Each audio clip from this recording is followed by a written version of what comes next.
Hey Cam followers, we are very lucky tonight. We have got the lovely Dr. Deborah Torraca to join us talking about something that I think a lot more people need to know about. So yes, we're not talking about OA directly, so arthritis directly.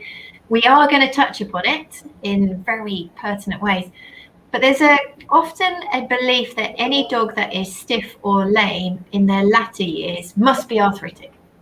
And that can be a really big problem because that leads to misdiagnosis, mistreatment, mismanagement. So I've asked this amazing lady who I heard do a lecture a few years ago to come and talk to you about something that's really important. So we're going to focus mostly on degenerative myelopathy. But first of all, I'm going to get her to talk about herself because she's pretty damn impressive. So can you tell us a bit about yourself, Deb? Yes, thank you so much, Hannah. And thank you everyone for listening too. So I'm coming from New England, where I was just telling Hannah that we're in the middle of a heat wave. So I'm in the middle of my clinic right now, just taking a break from clients. So I have been involved in primarily canine rehab, I should say, for almost 25 years, maybe a little bit longer as I age myself. My clinic is called Wizard of Paws, and I absolutely love it. We're a busy clinic. We probably see anywhere from 40 to 60 small animals a day. A day? A day. So oh my God. Yes, it's definitely crazy. And I was off last week, and I walked in and I'm looking at the different dogs saying, okay, what did I miss here? So my God, I've never heard that kind of input. Wow. So we're definitely busy. My motto and what we, definitely my staff believes the same thing, that no matter what, every dog deserves to live the best quality of life for the longest time possible. And that could go anywhere from an 8-week-old puppy to an 18-year-old dog. I mean, we run the gamut of what we see in the clinic, from professional dogs. I just had a dog come in that's the number one sheep herding dog in the world. And so pretty impressive. And to, a little Frenchie that we're working with right now that can't walk. So, anything in between. So it's always fun. Like Hannah and I were just talking, I learned something new every single day from working with different dogs. And we're so fortunate. I look back to 25 years ago when I started doing this, and things were so basic. It really, things like degenerative myelopathy were a death sentence. It was pretty much say goodbye to your dog. Your dog's going to have a month to live.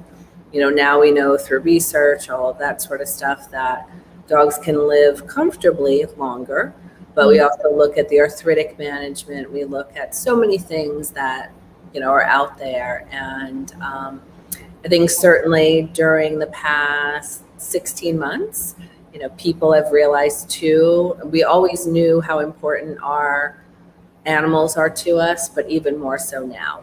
Yeah, definitely. I think you make a really good point about the progress that we've made. Yes. So I won't lie, I get kind of frustrated that arthritis management could be better. We could be doing more. We could identify it earlier. Yeah. But I had a chat with Dr. Mike Petty a few months back, and he went, you do have to realize we've come a long way in quite a short period of time, because even at the beginning of my career, which would be 19 years ago, there was one non-steroidal. Mm-hmm. And now look what we have. We have an array of medications. We have an array of interventions. And it's definitely in the last few years, we've had a real surge in interest in rehab. Yes. Which you must be like, oh my God, I've been waiting for this. Come on. Yes, absolutely. And it's definitely what I've watched it go from sort of the infancy, toddler crawling to just off and running, which is fantastic. I still feel there's so much need for education, out there to the general public, but definitely there's so many things that could be done, from rehab, from a multimodal approach. And really, whether we're dealing with the pain management of arthritis and improving the strength, to things like degenerative myelopathy or neurological conditions, and we look at that, and it really is, it is amazing. It is amazing. Also tell them about your other slightly massive sideline business. Massive. The TotoFit. Yes. So my business partner and I were getting frustrated with looking for a good quality fitness equipment. So I'm very susceptible, I have asthma. So many of the products we're using were actually triggering asthma attacks. And I thought, why, what's going on? So I found out that was because of the phthalates in the equipment, but also I wanted something that I would feel safe, not only putting my own dogs on, but clients' dogs on. Mm-hmm. So we founded TotoFit, and we have all of the equipment, or I should say most of the equipment is burst resistant. It's phthalate free, latex free. Mm-hmm. We stand behind it. Our goal is not to become millionaires, certainly, but just to provide something that provides a good quality product to all the animals we work with, directly and indirectly. So it's been a wonderful side business there. And certainly if you don't know about phthalates, I always tell people, do some research, and phthalates are bad. So in the United States, it's not as regulated as some parts of Europe. So definitely. I think there is just a surge in being able to buy things quickly. So we've got Amazon over here, eBay, people can pick up stuff really cheap. And if something's half the price, you're like, oh, well, I'll get half the price. And as you say, it's going to last. You've got a fan. So let me just show you this. Toto. Oh, that's dope. Cool. So let's now talk about your interest in degenerative myelopathy, because as I say, I listened to you lecture a good 2 years ago, and it was a very perfect hour-long, concise but beautiful explanation. But you'd already had quite a lot of interest in DM by that point, hadn't you? Yes. So DM, and honestly, I remember my first DM case I had seen probably 25 years ago. And it was a very mean Alaskan Malamute. And I remember the dog and the owner was sure that my dog was diagnosed with DM. I just need some exercises to do. And at the time they were moving from New York to Cape Cod, and I was right in the middle. So he stopped and we went through things, and certainly this dog was mean. And very grouchy anytime I got near its hind end, very painful. And I had done some more palpating, hip extension or hip mobility was very limited. And I had called up the referring vet, and I said, well, this dog may certainly have DM. This dog is super painful, and I think the aggression is coming from the pain. And I said, I know you're looking at this dog may not be around for much longer, but in the interim, can we at least get him on an NSAIDs? And way back when, there's probably 1 or 2 available. And the veterinarian kind of humored me and said, okay, we'll give it a try. So the dog was prescribed NSAIDs, and all of a sudden the owner's letting me know that he's not trying to bite him anymore. I said, okay. So this dog, again, may have DM, but also is very painful due to all the arthritic changes. And so about 2.5 years later, the owner called me and wanted to schedule a follow-up visit. Wow. So, it wasn't DM then. I said 2.5 years, and he showed up. He said, yeah, we live on the Cape now. And yeah, my dog is doing so great with DM. And I'm saying, yeah, no. And at that time he had found an orthopedic surgeon. So he was now on much better pain control, being managed better. And, but I remember this gentleman's persistence that this was DM, and, well, I think that's a brilliant starting point. Yes. Of the fact that these musculoskeletal diseases can present very similarly. And 2 of my friends who are neurologists, Nick Jeffries and Tom Harcourt Brown, got in touch and were like, please, can you start doing more discussions about other things that can cause a change in gait, a change in posture, a change in capability? Because people instantly go, oh, he's over 8, he's looking a bit old, it's going to be osteoarthritis. Done. Absolutely.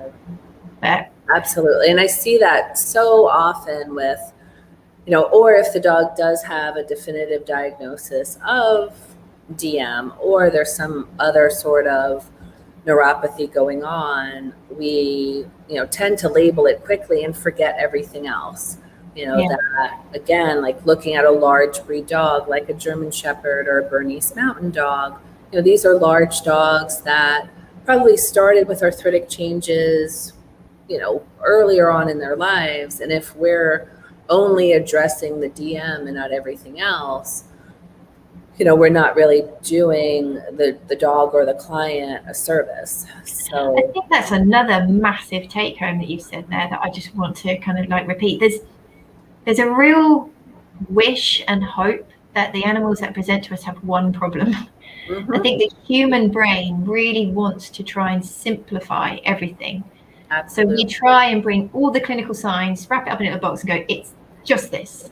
Yeah. And definitely I've found that musculoskeletal problems come in little pockets of got a bit of this, got a bit of that, got a bit of the other. And as you say, they just get labeled with one condition, and you have to think about the difference, primaries, secondaries, etc. Exactly. I always, and I caution, and I tell my staff, all the teaching that I do, it is easy to say, okay, yes, this dog has hip dysplasia, but in actuality, we're going to look for that primary issue, the secondary issue, the tertiary issue, because they're going to be compensations. And we're not doing a very good job as a practitioner if we don't identify that. Just a simple blister on our toe, that may be the primary problem, but a blister and walking around for a bit can lead to back pain. Yes. So yes, we need to fix the blister, but we also want to make our back feel better. So it's always important to look at. Just to complete this on the kind of like the more psychosociological side, because I know owners want to come out of the vets with one condition, not 4.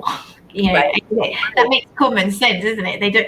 Please don't find loads wrong. I just can't bear it. Right. Absolutely. What they've got to remember is that there's that creates 4 opportunities to make the dog feel better, and some of these secondaries and compensatories can have quite a quick reaction to input, and your dog can kind of go, thanks. I know you've not dealt with the primary yet, but I already feel great.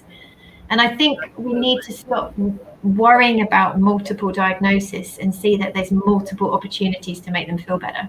Absolutely. And that's so true. So often, and owners will, give me a quizzical look and say, well, we're here for the dog's hips. Why are you working on the dog's elbow? So, and maybe they think I'm losing my mind, which sometimes, can definitely happen. But, just making that elbow feel better, we can then focus, kind of clear things out. And, I find that definitely with degenerative myelopathy, it's certainly something that's weak or starting to show some issues in the back end gets labeled pretty quickly as DM. Sometimes the dog will come in and they have arthritis in the hind end, but then there's a neurological component, and definitely differentiating, is it both, or which is more prevalent, and all of that. And when I started to work with a lot of DM cases and starting to see, it's definitely a very difficult diagnosis. And I still, as excited as I was about doing research and getting these DM cases in the door, it still is a little bit heartbreaking every time I get a new client with DM, because, it's not going to be the best outcome. No. So tell people what DM is first, because we'll do what it is, then we'll talk about its prevalence and what kind of age and breed we see it.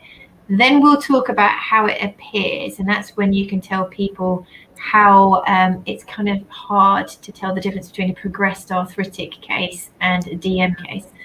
Then we'll talk about the underlying pathology, which then helps us understand what we can do to potentially help it. Then we'll talk about interventions, lifestyle aids, and how we can reduce prevalence. So let's start. What is DM?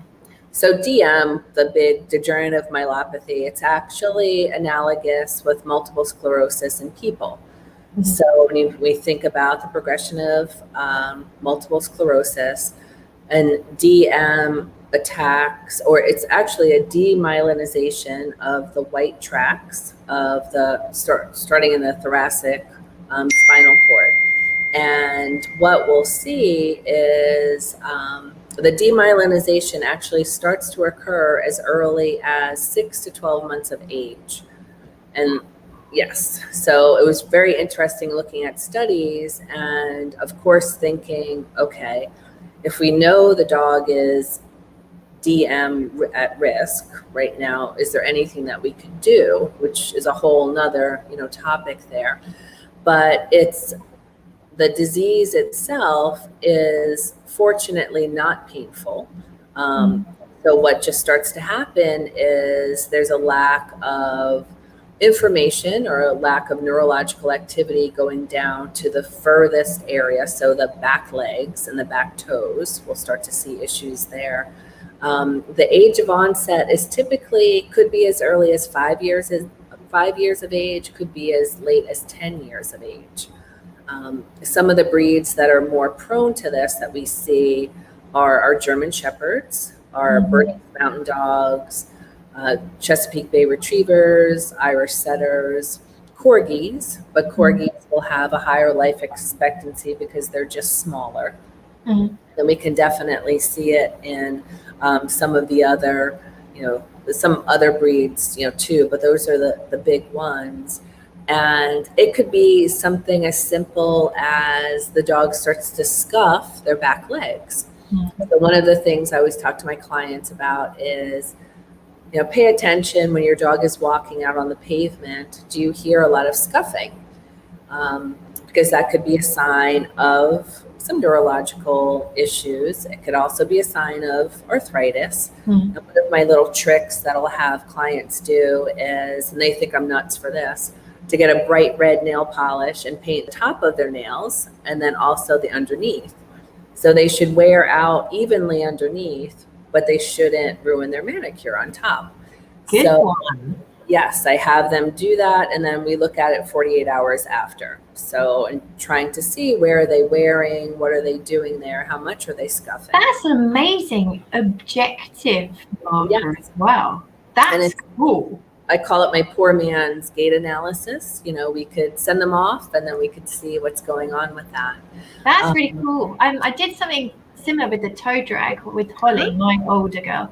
She had severe arthritis and lumbosacral, but we'd walk on the flat impact sand, and if she was not doing well, you'd see the toe drags. Yeah, absolutely. If she was doing quite well, you wouldn't see it, and that was kind of like, I take note. Yes, yeah. So yeah, it could start as simple as something like that, or the dog's losing their balance a little bit, and they may have more difficulty on the owner's tile floor, their wood floor, or they may just be hesitant to walk on that because it starts to begin as a loss of balance and proprioception. So the dogs really don't know where their back legs are. And it'll start to progress, and it'll move from sort of losing their balance and proprioception to losing strength, and then, moving on with that. It does start to become, the hind end will get weaker and weaker, and then it sort of moves up the spinal cord. So we'll see almost where the ribs begin, that whole area start to weaken or atrophy. And certainly if it continues to progress, the dog may have trouble breathing, things like that. But that's a pretty far progression. Yeah, that's one really dedicated owner if you get into that one. Yes, I've had a few of them. But certainly when the dog is unable to walk or ambulate independently, they may need an assistive device such as a cart or help them up harness or something similar to just help them. And the front end works perfectly, and so does the brain. So it definitely becomes a very heartbreaking disease. And fortunately, when we look at DM, so many breeds and breed clubs are being fantastic about breeding it out. So knowing that they're not going to breed genetically to parents that can have offspring with DM. Let's just stay in the realms of the clinical signs, because it's really, really important to me that people realize that their dog's adapted gait, their changed posture, their different capability, their mood swing is worth investigating with their vets. So there's a real tendency now for people to go to Dr. Google or to go to a forum.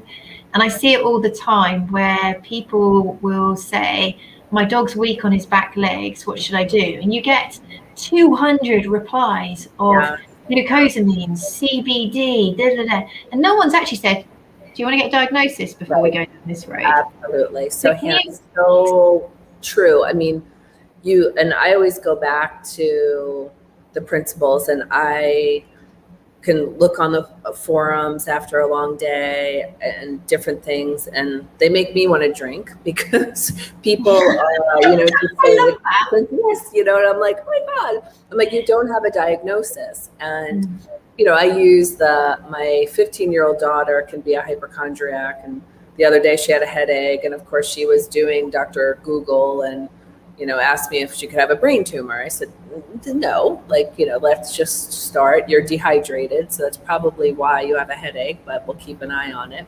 My sister, I can be that. My sister diagnosed herself with Ebola.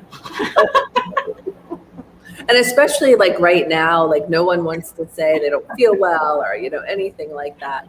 But, it's always so important to have a diagnosis and determine exactly what is going on, because that same hind limb dragging, if you will, or the hind limb weakness could be due to DM. It could be due to a tumor sitting on the spinal cord. It could be due to arthritis in the spine, the hips, the knees. It could be a gracilis myopathy. It could be an iliopsoas injury. There's so many things. And one of the common things I see on these discussion forums is, well, you just need exercises to strengthen up the hind end.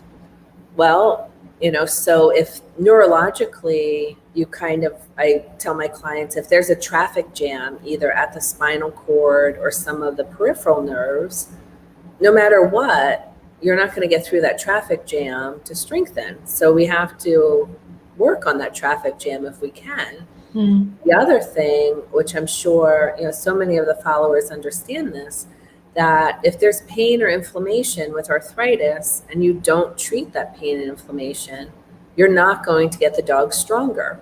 No. So, so often when people are posting on these forums, I just need some exercises to strengthen my dog's hind end.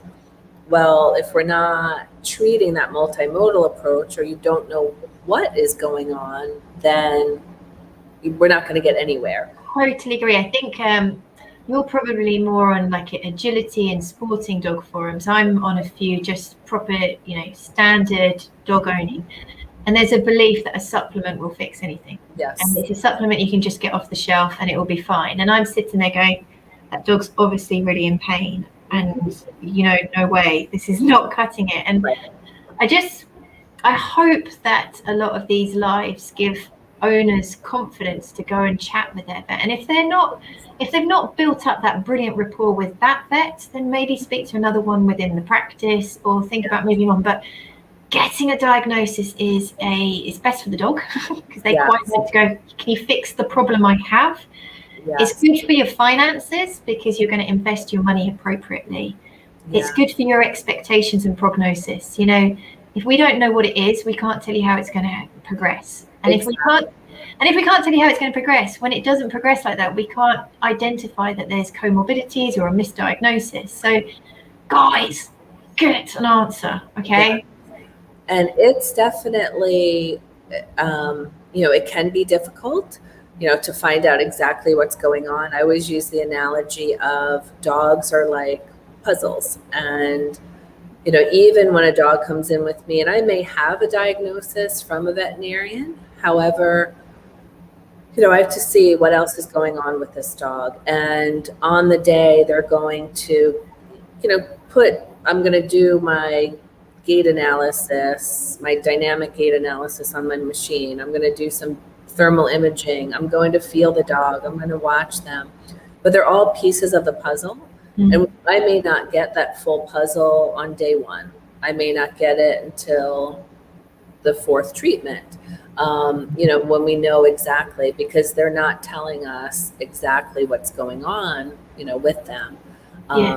So I think it's important. I always tell owners that your dogs better than anyone else.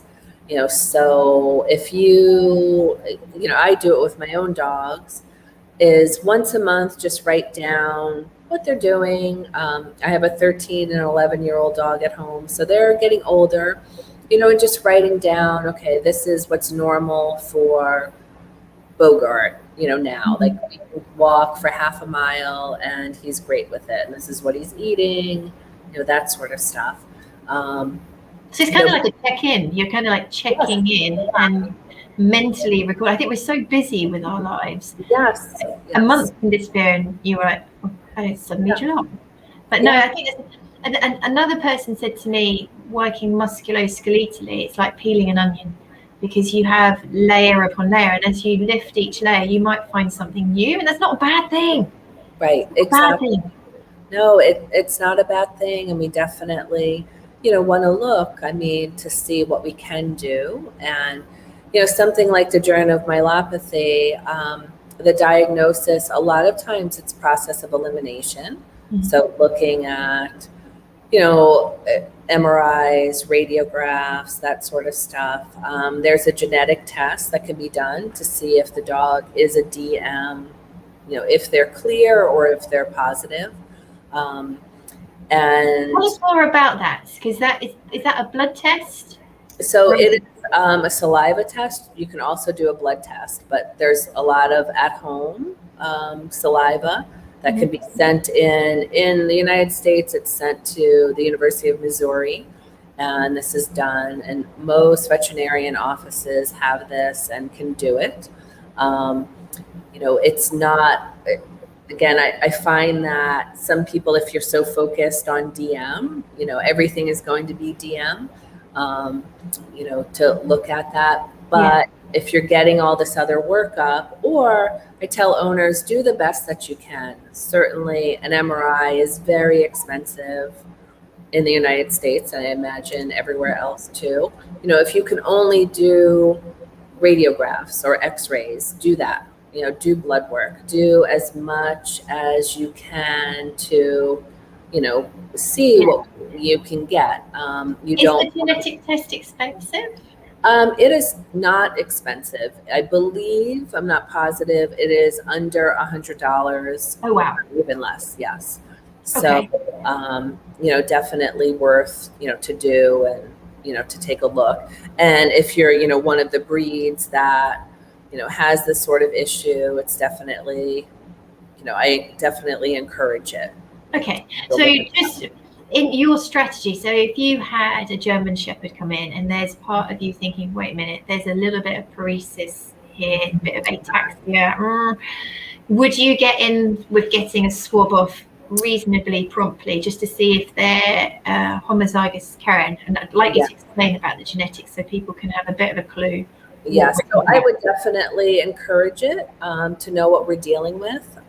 Even if the dog also has hip dysplasia, let's see, but we're starting to see progressive neurological issues that are not responding. So, if we're not really getting that improvement that we should see, yes, I will definitely ask the owners to pursue that, and just for everyone's peace of mind, because it will make a difference in the prognosis and, looking ahead at what our long-term goals are and what we need to plan for. So okay. And so what from the genetic test, you can be either clear carrier, carrier, or you could have it, so be positive for it. And for those people that are looking at some of these breeds that have a high propensity, it's something I always recommend that the potential new owners speak to the breeder about. Make sure the breeders have done DM testing, so because again, a heartbreak, and if again we know that the demyelinization begins so early on in life, there are things that we could do. We can work on core strength. We can work on, just preparing this dog. But this is right now a preventable disease. Mm-hmm. I mean, we can eliminate it through breeding. So is it as clear as day that if they are homozygous, they're going to get DM, and if they are completely clear, they will never get DM? Is it that clear cut? So far, I mean, it's, there are other similar conditions like polyneuropathies out there that you see in some different breeds. So from what we know, the research testing, if we can eliminate DM, the dog should be clear.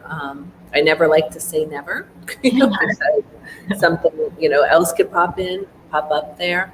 I think that's a big tip from working online. I tend to find myself drawn to people that say maybe, could be, would expect to, because I think they've got a much better grip on reality. And when I see people go definitely 100% always, I sit there going, no, I don't know if I believe you. Yeah, exactly. I always laugh. I mean, I work with dogs. I have 2 teenage girls at home. Like, anything is possible, so I always say, let's see. And as a practitioner too, I've seen, and I almost want to, it's like the stubbornness in me when I'm told, well, this dog will never walk again. Yeah. Really? Okay, now I'm up for that challenge. And, certainly there's things that, massive roadblocks, but, you never know. I mean, you never know. Big tip from Deb. If people say definitely and they have so much conviction, be careful they're not Dunning-Krugering you. Exactly. And they're up there ready to do this, because most people I work with are actually here, but their knowledge base is a lot greater. Their confidence isn't there, but their knowledge is greater, and they're less confident because they've learned that the world doesn't work perfectly every time. Exactly. So tell them more about the gene. So somebody's asked, is it the same gene in all the breeds that are predisposed? So it is not. In degenerative myelopathy, it is the same gene. I had mentioned there are other breeds that have their own version of degenerative myelopathy. For example, there was, and there still is, in the United States, the Leonberger Club took all their registered, intact dogs and tested them for this polyneuropathy. And if they tested positive or they were a carrier, they were neutered or spayed. So to eliminate them, which was such a fantastic move by the breed club. Wow. That does not, I always say, not every Leonberger breeder is in the breed club or part of a puppy mill or something like that. So I think it's important to look at these other polyneuropathies that are out there that will impact larger breed dogs. And it could, because it's a polyneuropathy and not as specific to DM, which DM is going to impact the lower legs first. The polyneuropathies could have issues starting with the throat. So the dog may be labeled with laryngeal paralysis, which in actuality, it is a neuropathy. They're having a tough time swallowing, and then they have this whole generalized weakness. And we can see that in a lot of different breeds too. Right. Okay. So with the DM, where you're talking about the breeds, the German Shepherd, Bernese Mountain Dog, Welsh, Pembrokeshire Welsh Corgi, the Chesapeake Bay Retriever. What have I forgotten? Bernese, Irish Setter, the Corgis, yes. Yeah, okay. So what is this gene that we're talking about? What's it coding for? So it is coding for DM specifically. So, right. And all of that. So, and even mixed breeds, you could send the saliva test in, and this will determine, from, exactly is the dog, what they're looking at. And genealogy, all of that is not my area of expertise. I always know, okay, they're clear, they're a carrier, or they're, at risk or anything like that. So, yes. Okay. So what's like that we say in the vet world, pathophysiology. So what is that gene kind of like coding for? So what unfolds and what happens? Yeah, so if the dog is at risk for this, so we're looking at, the dog is going to, potentially have an issue with this. So that demyelinization is starting to occur, we assume, and that's going to start to cause all of these, weaknesses and, the progression there of the loss of balance proprioception and the loss of muscle, and then the loss of pain. So, right. Yeah. And knowing that we've got like this demyelinization going on, that starts creating the thoughts of, well, what can I do to potentially halt it or affect it or slow it? Yes. So that kind of like brings us on to the interventions. Yes. And then we'll talk about prognosis, and hopefully with the interventions you can explain what they're trying to do to halt this demyelinization. And so one of the big interventions, and one of the paper that I had published, we looked at comparing the different types of laser or photobiomodulation, because it was, I remember sitting in my clinic and I was working with a pit bull mix that was diagnosed with DM, and just thinking about photobiomodulation. We're putting energy into the dog's body, and what would happen if I put more energy in there. So looking at doing more laser, essentially more photobiomodulation, knowing that the body is not going to, it's only going to take the energy in that it needs. It's not going to, nothing bad will happen. So, and I start to do this with a lot of the DM dogs, and instead of, because typically what we would see is just this decline. And I actually start to see some of these dogs getting better, which was, then I went back to, are we sure this is DM? Certainly we're treating the spinal area. So if there's spinal arthritis, we're going to make that feel better. Mm-hmm. What was I doing here, essentially? And so looking at, even though we have that demyelinization going, we were seeing more blood flow, so more axonal growth. So actually getting some, sprouts, if you will, of neurological activity, increasing the blood flow to the spine. So improving that neurological activity. And over time, what I was seeing is the dogs would actually get a little bit better and stay more on a plateau, and then gradually go downhill versus going downhill quickly. With that going downhill quickly, because both of us at the beginning said when the dog came back 2.5 years later, we both went ADM. No. So what kind of time scale is the non-interventional? So if you do nothing, what time scale are we looking at? So it'll, of course, depend upon everyone's own, the owner and what they can do, what their bottom line is. I always say, when will you have when will it be time for you? And some owners, as soon as the dog can't walk, they want to euthanize. Other owners will go much longer. But typically, I would say before any of this, anywhere from 3 to 6 months. Right. That's short, isn't it? Yes. And we know there's a paper, a research paper out there by Kaufman that looked at just implementing essentially core exercises and range of motion and improving the dog's life expectancy from 12 to 18 months. Wow. Yes. And then taking all of that and working on core strength, working on endurance while still respecting everything going on neurologically, treating them with high doses of photobiomodulation or laser. And we're seeing good quality of life up to 20 months, 24 months. Wow. So, yes. And that doesn't always mean, like I always say, quality of life is going to be different from me and maybe the person down the street. So some people are not okay with their dog in a cart. They're not okay if their dog defecates as an accident. So just defining what the good quality of life is, but definitely, looking at movement and looking, at all of that. So it's been very, it's still not the greatest ending, but, definitely an improvement from where we were a long time ago. So. Yeah, definitely. So let's talk a bit more about the laser, and then let's talk about the physio and what sort of activities you do. That brings in the lifestyle aids that help with that. Can we then go and talk about supplements and a few kind of things that are looking in the background? Then we'll start to go on it. So let's talk about the laser, because a lot of people will jump on Amazon and buy a LED handheld light device and be, holding it back and forth. What do you mean by doing photobiomodulation?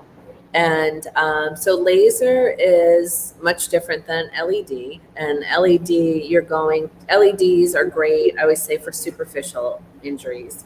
So skin conditions, that sort of stuff. There's not a good depth of penetration. And LED lights are less expensive than an actual laser. So laser is an acronym for the light amplification of the stimulated emission of radiation. So you can say that fast. And we're really looking at the depth of penetration. So when we look at the dog's back, the musculature is anywhere from 2 to 4 inches deep. So to get down into the spinal cord. So when we look at different lasers, we really want to look at the depth of penetration. So, typically we're looking at a class 3B or a class 4. A class 4 is going to penetrate deeper. And in the United States, people cannot buy a class 4 laser. It's only done by a professional or owned by a professional, but they can buy class 3Bs. And the difference is, certainly you're going to have a little bit of depth of penetration, but if you only have a 3B, that's fine. You're going to then look at the amount of energy that's delivered in. So that's really what we're looking at. My class 4 laser, it may take me 15 minutes to administer the 10,000 joules that I want to put in. Where a class 3B is going to take much longer. And typically when we look at the joules or the watts per centimeter squared or the joules per centimeter squared, we're going to look at doing anywhere from 12 to 16 joules per centimeter squared.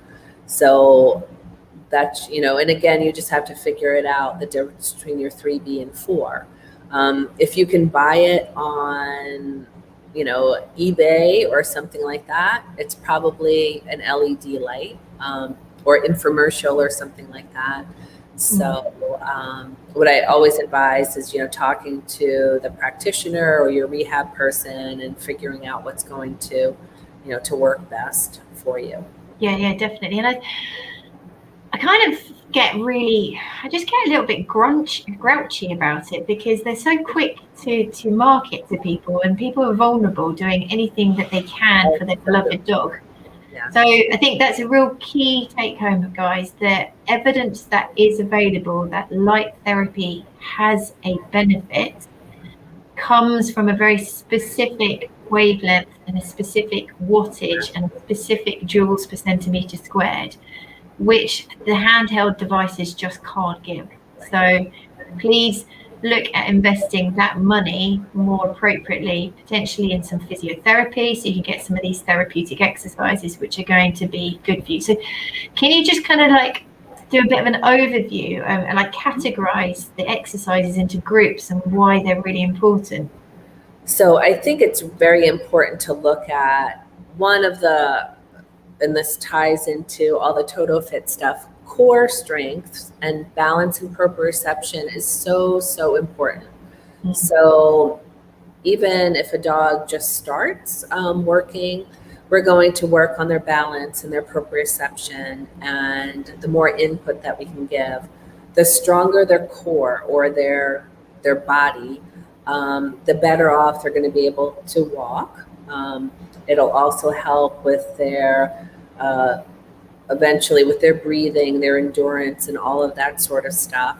So it could be something as simple as, while the dog is standing, doing weight shifting with their head looking up and side to side, having them do it on an unstable piece of equipment and working with that. Mm-hmm.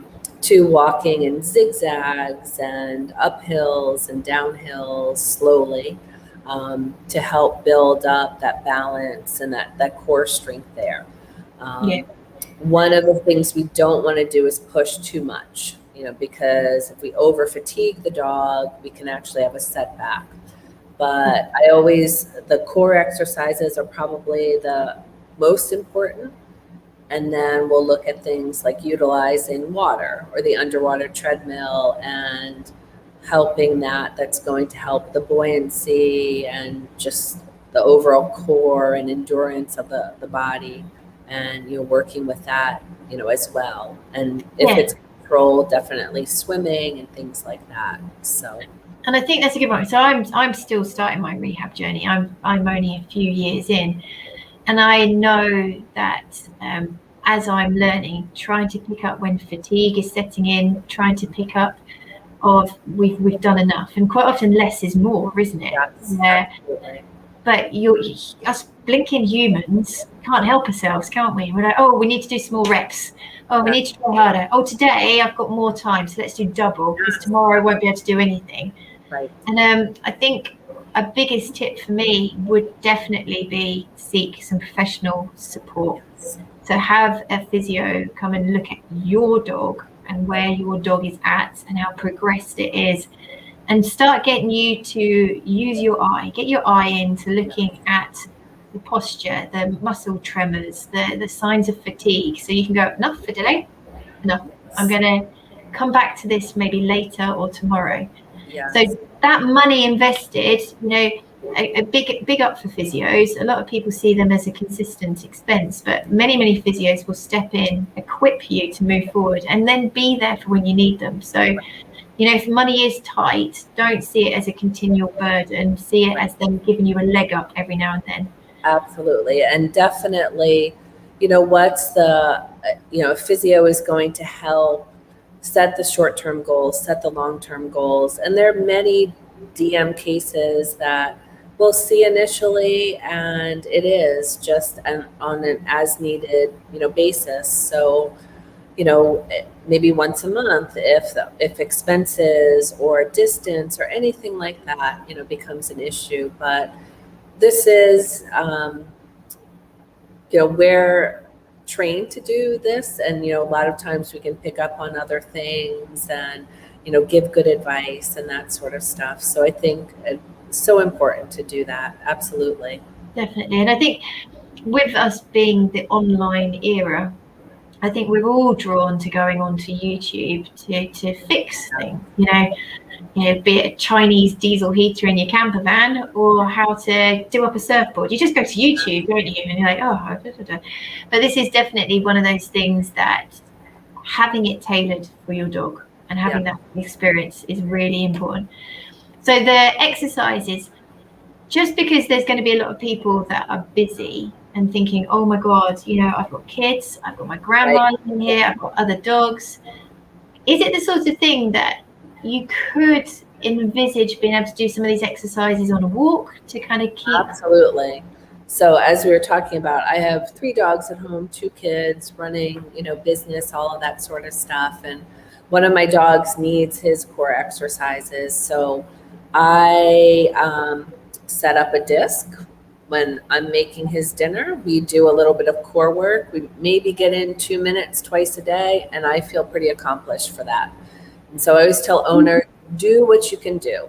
Like, I know, okay, I'm going to walk the dogs, and I could ask them to put their front feet up on a curb or a step, hold for 10 seconds, look up and around, perfect. Then we'll walk a little bit more. So do what you can.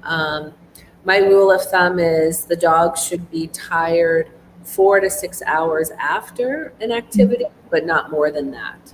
Right. So, dog can't move the next day, you've overdone it. And we have probably all overdone our own exercises.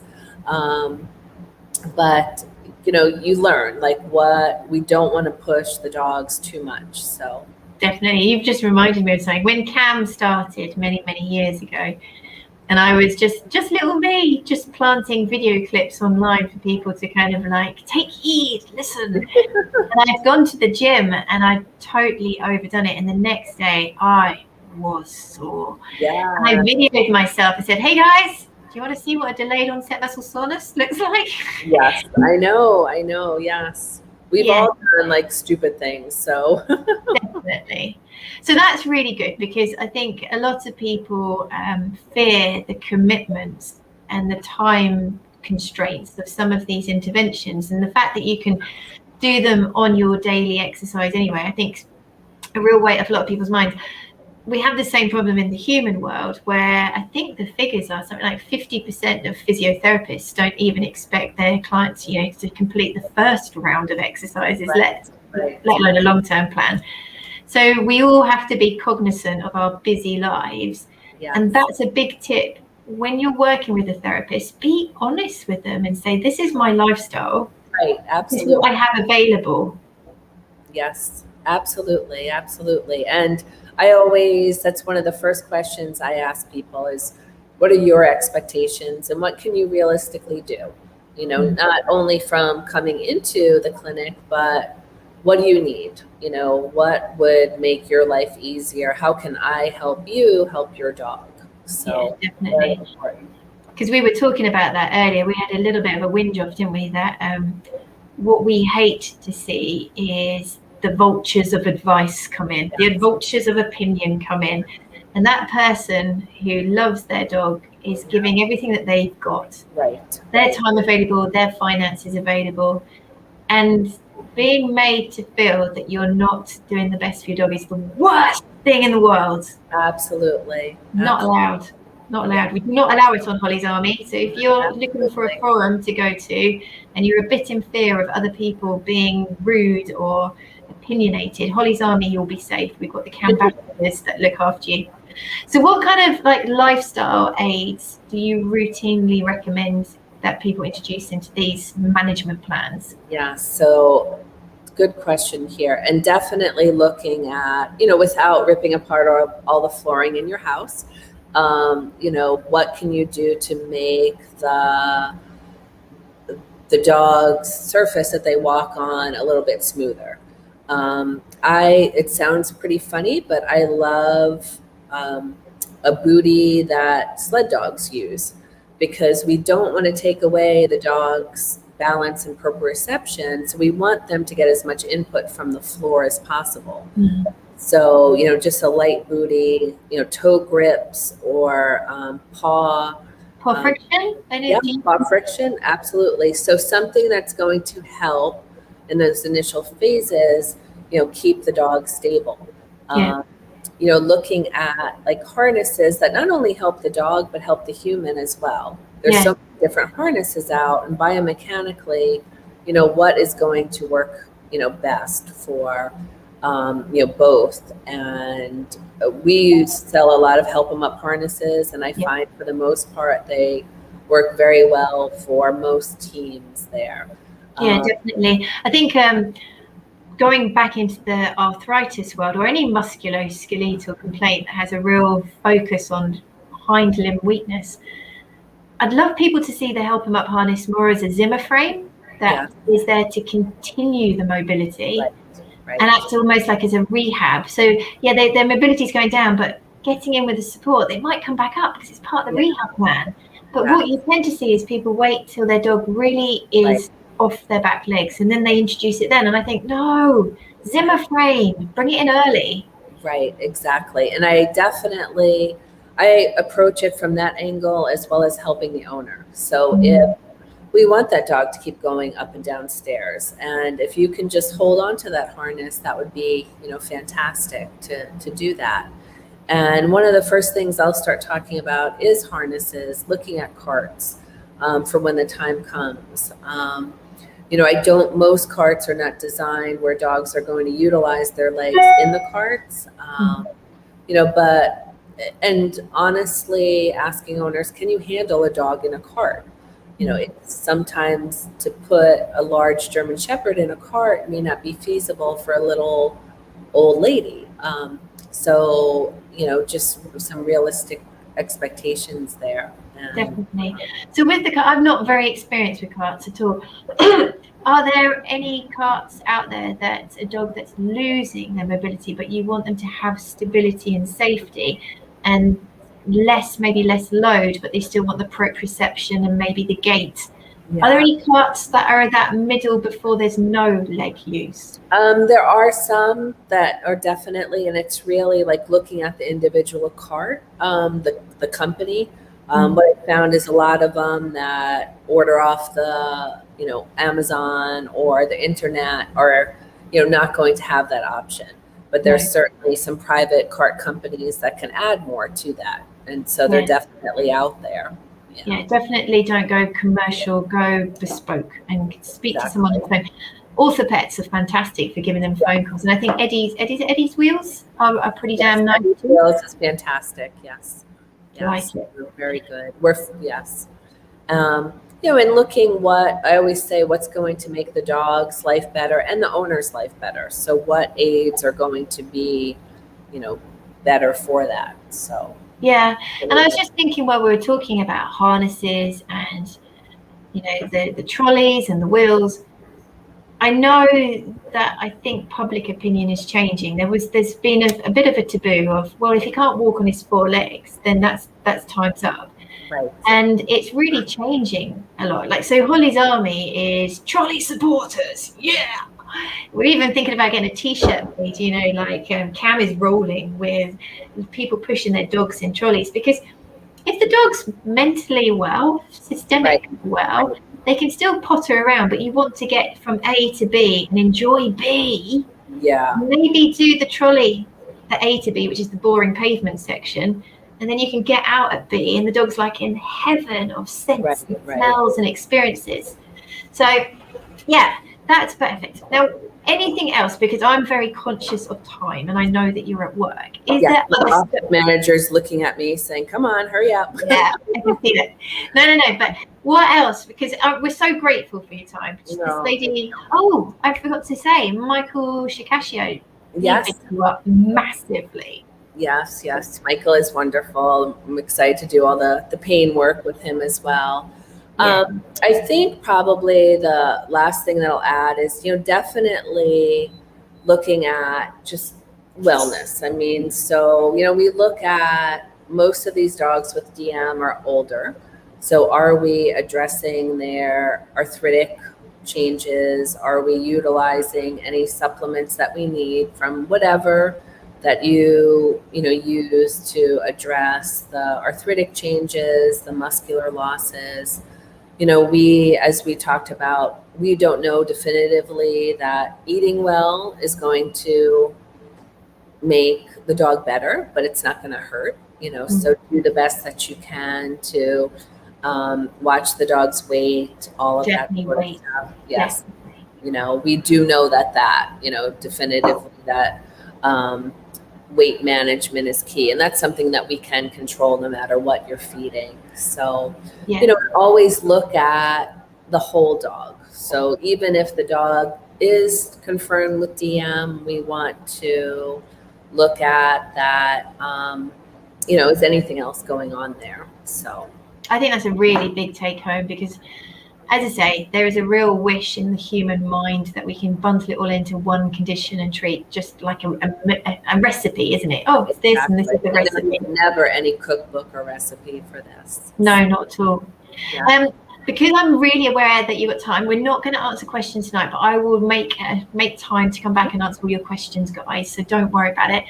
I just want to quickly do a shout out, because we were talking about the environment, and we've endorsed our first ever product. It's a massive deal for Cam. So Paws for Floors and Floors for Paws have got a specific flooring out. It's called Paw Safe. It is the one that we've tested. They're totally cool with the fact that we're not endorsing that other range because we haven't tested them to the same degree. Paw Safe is a really good, it's a vinyl based flooring with huge amounts of grip. I've been doing yoga in socks on my flooring for weeks now, and I haven't had any injuries yet. It's all good. And just another shout out for the fact that we have a course out. It's a modular owner focus course, just trying to help you guys pick up of the signs of pain in your dogs. So if you head over to our teaching platform, which is cameducation.co.uk, you can access this course for free. It was done by the lovely Gemma Hodson, and it will really help you learn to be objective about your dog's condition. So there you go. I can't say thank you enough because I know how busy you are. I'm sure the Cam followers are going to have loved tonight. And yeah, I'm going to put all of your credentials, yes, and people can contact me through my website, absolutely, or on Facebook or whatever. That's glad to answer questions. Thank you so much, everyone. Thank you, Hannah. No, thank you for joining us. Take care. Bye-bye. Bye-bye.